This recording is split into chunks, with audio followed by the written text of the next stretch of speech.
الا الذين تابوا من بعد ذلك واصلحوا فان الله غفور رحیم، مگر جنہوں نے توبہ کر لی اس کے بعد اور اپنی اصلاح کر لی، سمر گئے، فإن اللہ غفور الرحیم، پس بے شک اللہ بخشنے والا مہربان ہے۔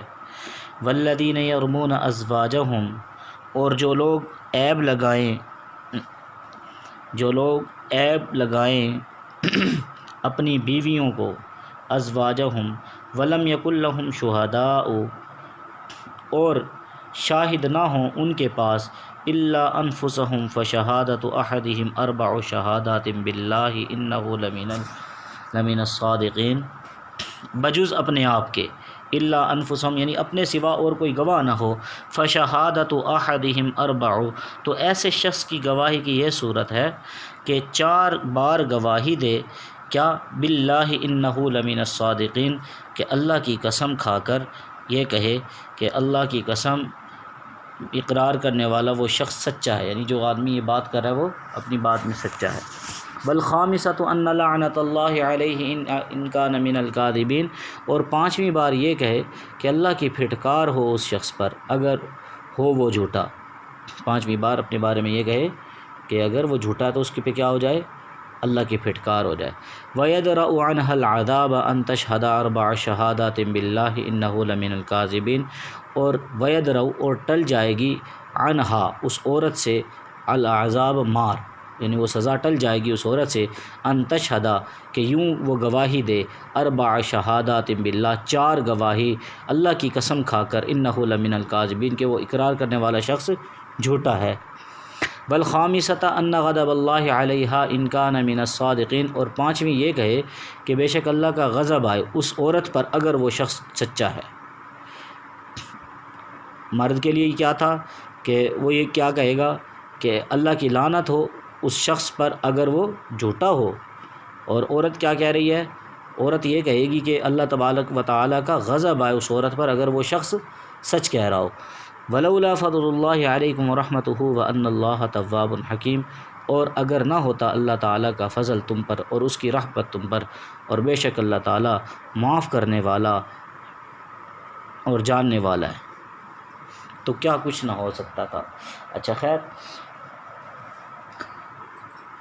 یہاں سے الا الذین تابوا من بعد ذلک واصلحوا فإن اللہ غفور الرحیم،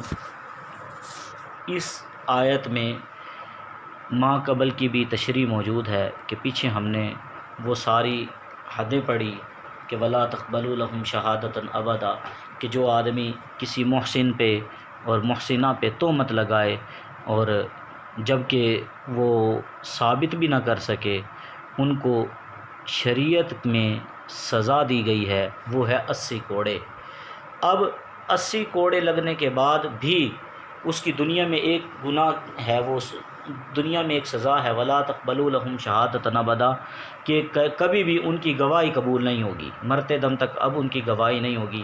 ہاں الا الذین تابوا من بعد ذلک واصلحوا میں یہ بات موجود ہے، اگر وہ آدمی توبہ کر لے تو اللہ تبارک و تعالیٰ کی ہاں وہ آخرت کے عذاب سے بچ جائے گا۔ دنیا کا عذاب تو اس پہ رہے گا نا کہ اس کی کوئی گواہی نہیں مانے گا قیامت تک، لیکن آخرت کا عذاب یہ ہے کہ اس کے اوپر آخرت کا جو عذاب ہونا ہے اس تہمت کی وجہ سے اللہ تبارک و تعالیٰ کی طرف سے وہ معاف کر دیا جائے گا۔ الا الذین تابوا من بعد ذلک واصلحوا میں یہی ہے، ہاں جی، مگر جو لوگ توبہ کر لیں اور اپنی اصلاح کر لیں، سمر جائیں، فإن اللہ غفور الرحیم، اللہ تعالیٰ بخشنے والا معاف کرنے والا ہے۔ آگے ذکر ہے لعان کا، اس کو کہتے ہیں لعان۔ اگر کسی شخص کو اپنی بیوی پہ شک ہو کہ وہ بد کردار ہے، یا وہ یہ کہے کہ اس کے پیٹ میں پلنے والا بچہ میرے نطفے سے نہیں ہے، تو پھر اب وہ یا تو شریعت میں تو یہ ہے کہ وہ زنا کی تہمت لگا رہا ہے، زنا کی تہمت لگا رہا ہے تو 4 گواہ چاہیے، اب 4 گواہ اس کے پاس موجود نہیں ہیں، تو پھر کیا ہوگا، تو وہ قسمیں اٹھائے گا، وہ کیا کرے گا، قسم لم یکن لہم شہداء، اور اس کے پاس گواہ نہ ہوں، الا انفسہم مگر اس کے اپنے آپ کے، وہ خود ہی گواہ ہے اور تو اس کے پاس کوئی گواہ موجود نہیں ہے، تو اللہ نے فرمایا کہ اس کے طریقہ کار یہ ہے فشہادۃ احدہم اربع شہادات باللہ، تو ایسے شخص کی گواہی کی یہ صورت ہے کہ 4 بار گواہی دے قسم کھا کر کہ اللہ کی قسم وہ شخص سچا ہے، اور 5ویں بار یہ کہے کہ اللہ کی پھٹکار ہو اس شخص پر اگر وہ جھوٹا ہو۔ ٹھیک ہے، کسی شخص کو اگر اپنی بیوی پہ شک ہے، یعنی اس کے کردار کی طرف وہ انگلی اٹھاتا ہے یا یہ کہتا ہے اپنے بچے سے انکار کرتا ہے، تو یہ لیان کی صورت ہے۔ اور اس طریقے سے اب پھر عورت کی طرف بھی ہے، عورت کی طرف بات آ گئی، اب عورت کے اوپر سزا نہ ہو اس وجہ سے پھر عورت کے لیے بھی گنجائش ہے۔ عورت یہ کہے گی، وہ یوں گواہی دے گی 4 بار کہ اللہ کی قسم کھا کر میں کہتی ہوں کہ وہ شخص جھوٹا ہے، جو شخص یہ بات کہہ رہا ہے وہ جھوٹا ہے، اور 5ویں مرتبہ وہ عورت یہ کہے گی کہ اللہ کا غضب آئے اس عورت پر اگر وہ شخص سچا ہو، جس کو قرآن نے والخامسۃ ان غضب اللہ علیہا ان کان من الصادقین کے ساتھ تعبیر فرمایا۔ آگے اللہ نے فرمایا ولولا فضل اللہ علیکم، یہ دیکھو یہ اللہ کی طرف سے کتنا پیارا فضل آ گیا تمہارے پاس ہیں، ورحمتہ، اور یہ اس کی رحمت ہے، اور اللہ تبارک و تعالی معاف کرنے والا ہے اور حکمت جاننے والا ہے۔ اب اگر یہ چیزیں نہ ہوتی تو پھر کیا کچھ نہ ہو جاتا ہیں۔ اللہ تبارک و تعالی نے دونوں طرف سے صورتیں پیدا فرما دی کہ آسانی والا معاملہ ہو گیا۔ اب نہ اس کے اوپر، ہاں اب یا تو شوہر اس کو طلاق دے دے عورت کو، یا پھر اس کو قاضی کیا کرے گا، جدائی کروا دے گا، اس کے بعد جو ہے وہ نہیں رہیں گے۔ آگے ان الذین جاؤوا بالافک عصبۃ منکم لا تحسبوہ شرا لکم، یہاں سے اس طوفان کا ذکر ہے جو حضور علیہ الصلاۃ والسلام کے زمانے میں کاذبوں نے، منافقین نے، کذابوں نے، دجالوں نے، برے لوگوں نے، اور حضور علیہ السلام کے ساتھ نفرت کا اظہار کرتے ہوئے، حضور علیہ الصلاۃ والسلام اور دین کی مخالفت کرتے ہوئے امی عائشہ رضی اللہ تعالی عنہا پر جو تہمت لگائی، یہ سارا آگے وہ ذکر ہے۔ ان الذین جاؤ، اب پہلے ہم تھوڑا سا ترجمہ کریں گے، پھر میں وہ واقعہ مختصراً آپ کو سناؤں گا، اور ذیل کی جو تشریح ہے وہ بھی تھوڑی تھوڑی ساتھ ہوتی جائے گی۔ ان الذین جاؤوا بالافک عصبۃ منکم، جو لوگ لائے ہیں یہ طوفان تم میں سے ایک جماعت ہیں، لا تحسبوہ شرا لکم، تم اس کو نہ سمجھو برا اپنے حق میں، بل ہوا خیر لکم، بلکہ یہ بہتر ہی ہے تمہارے حق میں، لکل امرئ منہم ما اکتسب من الاسم، ہر آدمی کے لیے ان میں سے وہ ہے جتنا اس نے گناہ کمایا، ہر آدمی کے لیے اس میں سے وہ ہے جتنا اس میں سے گناہ کما لیا، والذی تولی کبرہ منہم لہ عذاب عظیم، اور جس نے اٹھایا ہے اس کا بڑا بوجھ اس کے واسطے بڑا عذاب ہے۔ لولا اذ سمعتموہ ظن المؤمنون والمؤمنات بانفسہم خیرا وقالوا ھذا افک مبین، کیوں نہ جب تم نے یہ سنا، اس قصے کو سنا، ظن المؤمنون، خیال کیا ہوتا ایمان والے مردوں نے، والمؤمنات، اور ایمان والی عورتوں نے، کیا، بانفسہم، اپنے لوگوں پر، خیرن، بھلائی کا، وقالو، اور کہا ہوتا، ھذا افک قدیم، افک مبین، یہ تو سری طوفان ہے، یہ تو سری جھوٹ ہے۔ لولا جاءوا علیہ باربعۃ شہداء فاذ لم یأتوا بالشہداء فاولئک عند اللہ هم الکاذبون، کیوں نہ لائے وہ اس بات پر 4 گواہ، فاذ لم یأتوا بالشہداء، پھر جب نہ لائے شاہد گواہ، فاولئک عند اللہ هم الکاذبون، تو وہ لوگ اللہ کے ہاں وہی ہیں جھوٹے، اللہ کے ہاں وہ کیا ٹھہر گئے، جھوٹے ٹھہرے۔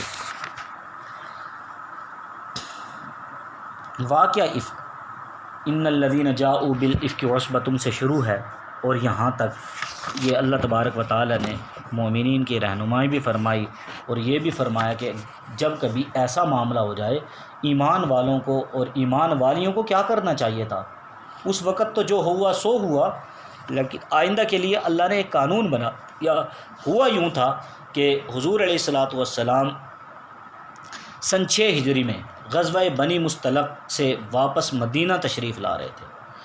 امی عائشہ رضی اللہ تعالیٰ عنہ بھی ساتھ تھی، اور آپ کی جو سواری تھی، آپ کا ایک علیحدہ سے اونٹ تھا، آپ کجاوے میں بیٹھا کرتی تھی، اور کجاوے میں چاروں اطراف میں چادریں ٹنگی ہوتی تھی کہ پردے کا ماحول تھا، اور پھر 2 صحابہ کجاوے کو اٹھا کے اونٹ پہ رکھ دیا کرتے تھے سواری پہ، اور چل پڑتے تھے۔ تو یہ طریقہ کار تھا۔ ایک جگہ صحابہ نے پڑاؤ ڈالا، حضور علیہ السلام ایک جگہ پہ رکے، ایک منزل پر قافلہ ٹھہر گیا۔ جیسے ہی قافلہ چلنے والا تھا، ابھی امی عائشہ رضی اللہ عنہ کو بھی نہیں پتہ تھا کہ قافلہ چلنے والا ہے، کتنی دیر اور رکیں گے، تو آپ کو قضاء حاجت ہوئی، آپ قضاء حاجت کے لیے تشریف لے گئی۔ آپ کا وہاں پہ راستے میں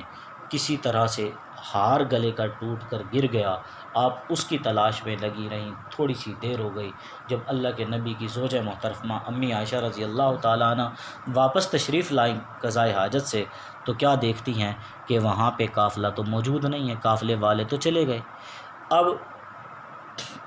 ہوا یہ، کیونکہ پردے کا ماحول تھا، صحابہ نے یہ سمجھا کہ امی عائشہ اس کجاوے میں بیٹھی ہیں، انہوں نے اس کو اٹھایا اور رکھا اونٹ پہ اور چلے گئے۔